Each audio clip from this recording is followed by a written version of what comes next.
this upcoming class, the life of Musa alayhi salam, if you could break it down for us, how would you split it up? Right. Well, first we have to build a foundation. Okay. We have to have context. So in the beginning, we're going to be talking about the origins of Bani Israel. Okay. And what was the condition and the situation of Bani Israel before the emergence of Musa.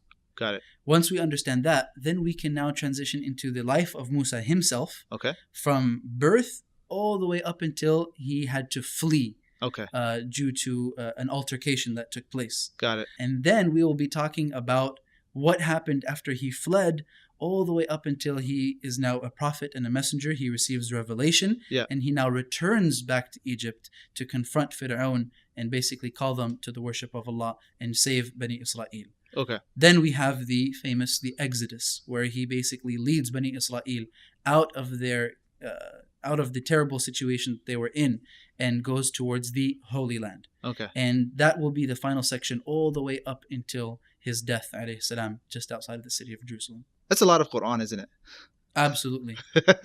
Absolutely. It's now, I mean, and this is not just like the straight linear narrative, right? It's like, because there's a lot of side stories that take place. Yes, right? absolutely. Like, what are some of the, like, okay, we know that story of Khidr from Surah Al-Kahf, right, which is very well known, but what are some of the other side stories that happen? Well, not only are there a lot of side stories, but there are also a lot of other characters and personalities. Sure.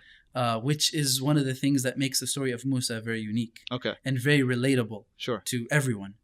And so we'll be talking, for example, as you mentioned, the story of Khidr, there is also the young man that Musa alayhi salam was traveling with. Fata Musa, as is mentioned in the Quran. Yusha bin Nun. We'll also be talking about his brother, Harun. We will be talking about other people within the court of Fir'aun. So not just Fir'aun, but you also have individuals like Haman and Qarun. Yeah.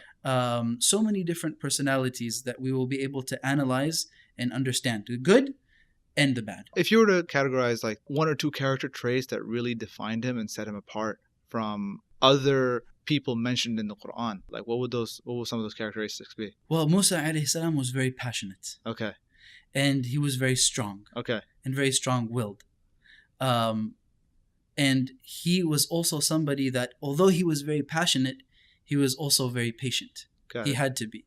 And that's something that he also had to go through many different struggles throughout his life, before prophethood.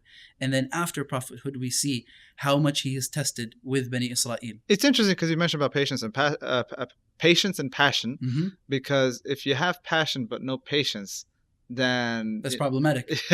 But if you have patience but no passion, then it's like come on, move. Yeah, exactly. But it's interesting the fact that these are two very, very strong traits that is just, you can see his desire to push, but at the same time the world is pushing back. Absolutely. And also his constant search for truth and justice and establishing it. So these are just some of a few of the traits of Musa and some of the few topics that we will be discussing, along with many, many others in our upcoming seminar, The Life of Musa.